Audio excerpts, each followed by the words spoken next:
The lunchroom buzzed with clattering trays, gossip-laced laughter, and the low thrum of pop music playing from someone's speaker tucked deep in a backpack. Jessica walked with the caution of someone who knew better than to draw attention. Her shoes, though clean, were worn at the soles. Her uniform blouse had a faint stain near the hem, too small to notice at a glance. But Charlotte had a gift for spotting small things and turning them into weapons. Jessica's tray trembled in her hands as she moved between tables filled with people who didn't know her name, or pretended not to. She glanced up just long enough to scan for a seat far from the center. Then, like a trigger, a sharp voice fired. "Watch out! Maid girl's about to spill her mop water!" Jessica froze. The sound of liquid hitting the floor was immediate. Someone had bumped her from behind, and the orange juice she'd balanced so carefully now spread across the tile like a betrayal. Charlotte Coleman, flanked by two girls in cheerleading jackets, and a boy who never looked anyone in the eye for more than 3 seconds, burst into laughter. "Oops," Charlotte said, fake sympathy dripping from her words. "You really should ask your mum to show you how to carry a tray." "Oh, wait, she's only good with the dirty ones, right?" More laughter. A phone camera clicked. Jessica stood in the center of the circle, juice soaking through her shoes, spaghetti sliding from her tray in slow motion, the eyes of 30 students trained on her like she'd set herself on fire. She didn't cry. Not here. Not in front of them. She bent to pick up her tray, hands shaking, face expressionless. Someone muttered, "Pathetic," and another asked Charlotte if they should tag the maid in the video. Jessica said nothing. 5 minutes later, she sat alone behind the school theatre building, away from view. Her tray was empty. Her blouse was still damp. The sun cast harsh angles across her face. She reached into her bag, pulled out a small spiral notebook with a bent corner, and flipped past scribbled notes and folded poems. She didn't hesitate. On a blank page, she wrote in tiny, deliberate print, "I won't be small forever." She stared at the words until they settled into her bones like heat. Then she closed the notebook, smoothed her blouse, and stood up without looking back. The basement smelled like damp cement and old laundry, even with the lavender sachets Loretta taped to the corners of the walls. Their living space was compact: 1 bedroom, a kitchenette, a cramped bathroom where the fan whined like a tired mosquito. The one window barely let in enough light to tell morning from afternoon, so Jessica used the flickering bulb above the stove to study each night, her books spread across a second-hand coffee table. Loretta moved through the space with practiced precision, never wasting motion, never resting unless it was necessary. She worked 6 days a week, leaving at dawn in a navy uniform that clung to her arms and hips, like a skin she couldn't shed.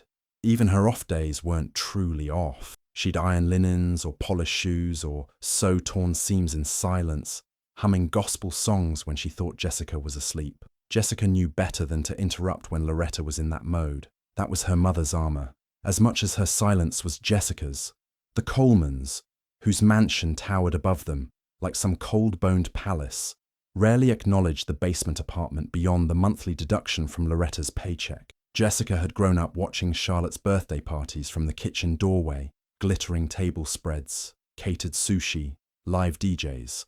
Her own birthdays had always meant a store-brand cupcake and a plastic candle from a thrift store bag, but Loretta had a way of smiling through them like they were gold. Still, Jessica noticed. She noticed everything. The way Mr. Coleman never spoke directly to her. The way Mrs. Coleman always addressed Loretta with clipped courtesy, as if politeness was a leash.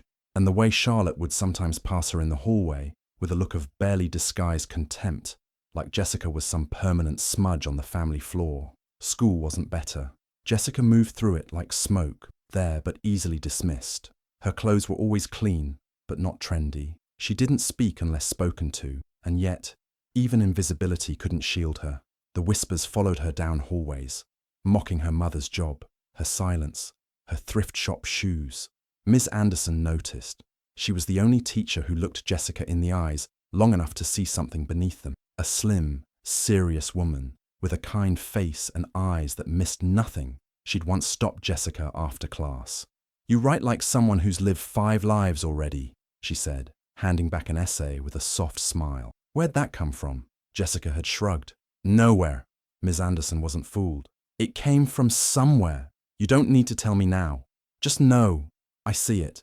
Jessica had nodded, but didn't say thank you. She couldn't trust that yet. That night, She told Loretta about it while she helped wash rice. She's just being nice, Loretta said, rinsing the grains with steady hands. Don't let people's kindness distract you. It's a luxury, not a promise. Jessica didn't reply. She watched her mother in the dim light, tracing the lines beneath her eyes, the faint scar near her ear, the tired way her shoulders curled forward when she thought no one was watching. Later, in bed, Jessica stared at the cracked ceiling paint above her and wondered what it would be like to live in a place where walls didn't leak and ceilings didn't sag, a place where your last name didn't echo before you walked into a room. One morning, as she was about to leave for school, she passed Mr. Coleman in the hallway. He looked up from his phone, saw her, and for a brief moment, something shifted in his face. Not recognition exactly, but discomfort. Morning, Jessica said softly, more out of habit than intention. He gave a curt nod, didn't meet her eyes, and walked away quickly. She stood there a second longer, watching him disappear up the marble stairs. There was something familiar in his gait, in the way he avoided her, something she couldn't name. She turned, opened the door, and stepped into the sunlight. The phone was lying face down near the lockers, just beyond the science wing. Jessica spotted it between periods, slim, white-cased, unmistakably expensive. The initials CC were engraved in gold near the camera. Charlotte Coleman, of course. Jessica hesitated before picking it up, glancing down the hallway. No one saw. No one would believe her if they did. Her fingers closed around the device. For a moment, she simply stood there, unsure. Her first instinct was to drop it off at the front office. But something, an itch maybe, made her pause. She knew Charlotte would twist this. She'd say Jessica stole it. She'd find a way to make her the villain. Jessica slipped the phone into her backpack and walked to the nearest empty stairwell. She sat, knees tight against her chest, pulled the phone out and pressed the side button. It lit up without a passcode. Open. The curiosity wasn't innocent. Not really. Jessica had been invisible so long that seeing through Charlotte's eyes felt like touching fire. She scrolled slowly. Messages, apps, photos. Then one group chat titled Royalty Only. She tapped. There it was. The first thing she saw was a photo of Loretta. Her mother was bending over to pick up laundry, her back turned, unaware. The caption read, "Hired help or pet." Jessica's throat tightened. Another image. Loretta again, mopping the floor. Someone having edited in cartoonish stink lines and flies around her. Someone else had commented, "Mop, mop, mop. Like mother, like daughter." Jessica's hands went cold. She kept scrolling. A voice recording played automatically. Charlotte's voice, unmistakable. She should be grateful we even let her in the building. Seriously, if I had to share a classroom with my housekeeper's kid, I'd drop out. Laughter followed. Jessica stared blankly at the screen. Then another folder, this one named Maid Spawn. Her fingers shook as she tapped it. Photos of Jessica, secret ones, eating alone, walking with her head down, her face pasted next to cleaning products, scrub brushes, dollar store detergent. One caption read, "Anyone need a free bathroom cleaning?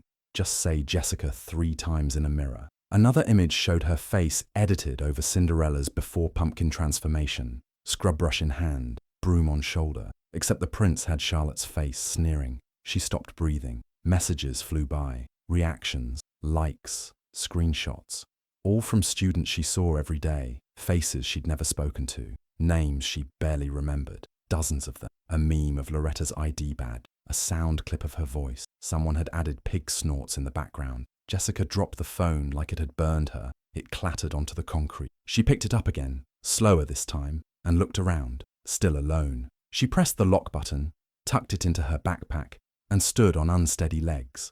Later that night, after washing dishes, she sat across from Loretta at the table. The air smelled like soap and lemon. Her mother was massaging her wrist, stiff from a long day. Jessica didn't know how to start, so she just blurted it out. "I found Charlotte's phone." Loretta looked up. "And I saw everything," Jessica whispered. "The pictures, the voice clips. You, me." Loretta's lips tightened. Her eyes clouded with something beyond anger, something old and tired and afraid. "You shouldn't have gone through her things." "She called you trash," Jessica said quietly. "They all did. They've been laughing at us." For years, Loretta stood, her chair scraping back. She didn't raise her voice. "We can't fight these people, Jessica. You think the truth matters to them. It doesn't. All it'll do is bring more shame, more trouble. You keep your head down, you survive. Jessica stared at her mother, the woman who'd raised her on strength and silence, and felt something shift inside her. I don't want to survive like this. Loretta sat back down, hands folded, eyes not meeting hers. You'll understand one day, but Jessica already did. As her mother washed up for bed, Jessica reached into her bag and opened her notebook. She didn't write this time. She just stared at the phone sitting beside it. She thought of Charlotte's laugh, of her mother's face in those pictures, of her own, edited onto mockery. She didn't feel small anymore, just angry. Yes, we can. Yes, we... They didn't need to say anything anymore. Jessica felt it in the way the hallways went quiet when she walked past, in the sharp, calculated laughs just loud enough to hear, in the sudden rise of whispers and phone screens being tilted away when she entered a room. She sat alone at lunch now. Even the library, once her safe haven, felt like a stage where she didn't belong. The photos had spread. Somehow, despite deleting them from Charlotte's phone before returning it, the memes had found their way to other devices. Her face pasted beside garbage bins, maid spawn etched across her forehead in bold Comic Sans. Charlotte denied everything, of course, claimed Jessica had hacked her phone, that she was obsessed and weird. Jessica kept her head down, but inside, she was unraveling. The final blow came when Ethan, the boy she'd liked for a year and a half, the one who always said hi in biology and once offered her his notes, turned her smile to ash. It was after school. He stood at the bus stop, surrounded by his friends, eyes flicking toward her as she approached. Jessica had worked up the nerve to say hi, but before she could speak, Ethan held up his phone, displaying one of the memes, her face over a mop bucket. "Hey, Jess," he grinned. "Can you clean up the mess you left in my DMS?" His friends howled with laughter. Jessica froze. She hadn't even spoken to him online. It didn't matter. She walked away. She didn't cry, not until she was 3 blocks from home, behind a row of hedges, doubled over with shame and disbelief. Her hands trembled so badly, she dropped her bag. That night, she opened a fresh notebook. This one wasn't for dreams. It was for records. She wrote down everything, names, dates, messages she could remember. She started quietly recording hallway comments on her phone, saving screenshots, photographing the expressions of people who pretended not to see. One morning, as she walked past the Coleman's garage on her way out, she saw something that made her stop cold. Mr. Coleman, tall, suited, sharp-featured, was laughing with Charlotte in the driveway. And for the first time, Jessica noticed it. The way his jaw tilted slightly to the left when he smiled, the way his eyebrows creased, the sharp line of his nose. It was her face. She didn't want it to be, but the resemblance was undeniable. Her mind flashed to the hallway moment. Mr. Coleman's avoidance, Loretta's fear, the way her mother had always dodged questions about Jessica's father, changing the subject, saying, he wasn't important. Jessica couldn't unsee it now. That night, after dinner, she sat across from Loretta at the small round table and asked, "Did you work for the Colemans before I was born?" Loretta didn't answer right away. She pressed her fingers into her temples and exhaled slowly. "Yes," she finally said. "Years before. I was live-in. Why did you leave?" Another long pause. Then, "It wasn't my choice." Jessica's heart pounded. She leaned forward. "Was it Mr. Coleman?" Loretta looked at her like she'd slapped her. "I said it wasn't my choice," she repeated. Jessica's voice was barely above a whisper. "Is he my father?" Loretta stood so fast her chair scraped backward. She moved to the sink, back turned, her hands clenched around a dish rag. For a moment, Jessica thought she wouldn't answer. Then, in a voice that sounded years older than she was, Loretta said, "I was 19, just out of high school. He was older, married already, but powerful. I was stupid, or maybe just hopeful. Doesn't matter. When I got pregnant, they said I'd stolen from them, that I was dangerous. I was gone in 2 days." Jessica couldn't breathe. Her chest ached with something more than betrayal, something raw, ancestral, like she'd just been cut loose from the world she thought she understood. "Why didn't you tell me?" Loretta turned around. Her eyes were rimmed red. "Because you were better off not knowing. Because I didn't want you growing up believing you came from that kind of man." Jessica stared at her mother, the woman who had scrubbed rich people's toilets to keep them fed, the woman who smiled with cracked hands and tired eyes, and never once asked for help. "You should have told me." she said quietly. I know, Loretta whispered. Jessica went to bed without speaking another word, but she didn't sleep. Instead, she pulled the blanket around her shoulders, opened her notebook, and began a new section. Coleman, DNA, truth. It wasn't just bullying anymore. It wasn't about revenge. It was about who she really was, and who had tried to erase her before she even had a chance to begin. It started with a stray blazer. Mr. Coleman had left it on the back of a dining chair in the main house. Navy blue, monogrammed inside the collar. Jessica spotted it while helping Loretta carry in groceries. Her mother was already in the kitchen when Jessica's eyes locked on the short dark hair clinging to the fabric near the shoulder seam. She didn't think, she acted. She plucked the strand and tucked it into her palm like it was nuclear. That night, under her bedsheet with a flashlight, she sealed it in a plastic zip bag and typed into her cracked phone, how to get a DNA test without a parent's permission. 2 weeks later, an envelope arrived in a plain package marked confidential. She locked the bathroom door and opened it with her hands shaking. Probability of paternity, 99.9%. Jessica sat on the edge of the tub, numb. She didn't cry. She didn't feel victorious, just tired. The next day, she waited until the school's charity gala rehearsal, when Charlotte would be on stage, and Mr. Coleman, there as a board sponsor, would be alone in the school auditorium's back hallway, reviewing paperwork. He didn't notice her at first. Mr. Coleman, he turned. Yes? She held out the envelope without a word. He took it, confused, opened it, and read the first line. His face changed, not with shock, but with something flatter, like he'd been expecting this moment his entire life and hoped it would never come. I'm not here for money, Jessica said. Her voice was steady, calm, rehearsed. I'm here because your daughter and her friends have spent months humiliating me and my mother, your former employee. They posted pictures, recordings. They made a game out of calling us trash. He didn't respond. Jessica stepped closer. You can either acknowledge the truth publicly, or I release everything. The screenshots, the DNA, your history with Loretta, your silence. His jaw tightened. You don't understand what you're doing. Number Y finally do.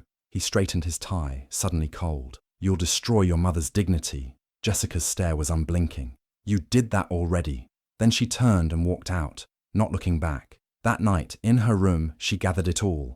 Every screenshot, every recording, every picture of her mother edited into mockery. She scanned the DNA results, typed a summary, and posted everything anonymously to Instagram and TikTok under the account @Truth from the basement. She didn't attach her name, but she didn't need to. By morning, it had been shared over 30,000 times. The school buzzed with chaos. Teachers called emergency meetings. Students whispered behind cupped hands. Charlotte didn't show up to school. By noon, the principal announced her suspension pending investigation into cyber harassment and coordinated bullying. News reached the local media. Mr. Coleman's firm released a statement about a personal matter requiring immediate leave. Comments flooded the post, supportive, outraged, scandalized. And beneath one repost, a comment from Ms. Anderson. To the girl who finally spoke, thank you. At home, the front door was wide open. Loretta stood in the middle of the living room, suitcase half packed, holding a printed news article with trembling hands. You did this? She asked. Jessica nodded. Loretta sat on the couch, stunned. I didn't do it to shame you, Jessica said, kneeling beside her. I did it because I'm tired of hiding. I want out of this basement. I want us both to breathe. Loretta didn't speak for a long time. Then, softly, okay. They packed quietly. No one from upstairs came to stop them. As they stepped outside into the late afternoon sun, duffel bags in hand, Jessica glanced back once at the Coleman house. Imposing, perfect, silent. Then she turned away.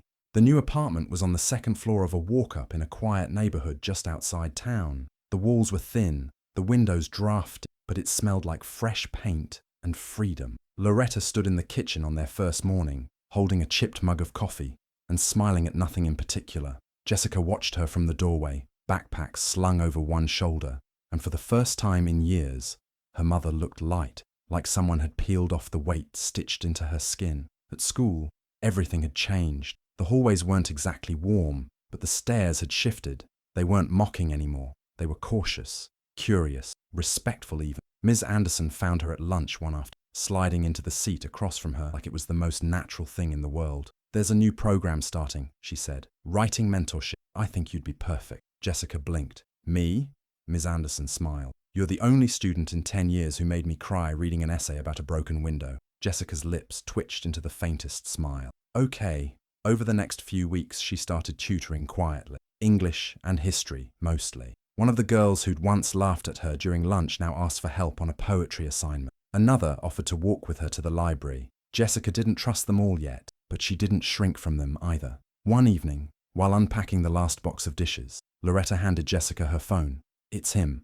Jessica looked at the screen. Robert Coleman. She hit decline. He called again the next day, then again. Finally, he sent a message through a private number. "Let's talk. I can help. Set things right. Financially." Jessica didn't hesitate. She typed back, "You don't get to erase me again." Then she blocked the number. He had chosen silence when it mattered. Money couldn't rewrite that. Charlotte, meanwhile, vanished. It happened quickly. First, a few absences. Then the announcement that she had transferred to a private academy. The hallways felt emptier without her orbit pulling everything toward cruelty. For the first time, the playing field was visible and flat. Jessica walked through it with steady steps, her eyes forward, no longer trying to disappear. She didn't want the Coleman's name. She didn't want anyone's apology dressed in guilt. She only wanted to stop hiding, and she had. The auditorium was quiet, filled with that rare kind of hush where every breath felt like a question. Jessica stood at the podium, hands steady on the paper she'd folded and unfolded a dozen times. Her classmates sat before her, some watching closely, others looking down, unsure. Teachers lined the back wall, including Ms. Anderson, eyes bright with something between pride and relief. She cleared her throat. "My name is Jessica Moore." The mic carried her voice gently but firmly. "I'm the daughter of a maid. I've scrubbed floors, sorted laundry, and studied by flashlight because the overhead bulb wouldn't stop flickering." A pause. "I've been laughed at for the wrong shoes, mocked for where I live, called names that followed me like shadows. Some of you laughed, some of you stayed silent. I remember all of it." She didn't speak with anger, only clarity. "I didn't fight back with fists or rumors. I wrote. Every night. While you laughed, I wrote. While you slept, I read. And when you tried to make me invisible, I built a voice so loud it didn't need to shout." She unfolded the last line and looked up, eyes scanning the crowd. "I earned my place here, not because of my blood, but because I stopped being afraid of it." In the second row, Loretta sat straight-backed, hands folded in her lap. She clapped first, once, then again, harder, louder. Her eyes glistened, but her smile didn't waver. Others followed, one by one. Not a standing ovation, not yet, but enough. Jessica stepped down from the stage, her chin high, her notebook still tucked under one arm. No whispers, no slurs, just her name, finally spoken by her own voice, into a room that finally had to listen. Fade out. Hi besties, thank you so much for watching to the end. Please remember to like, comment and subscribe.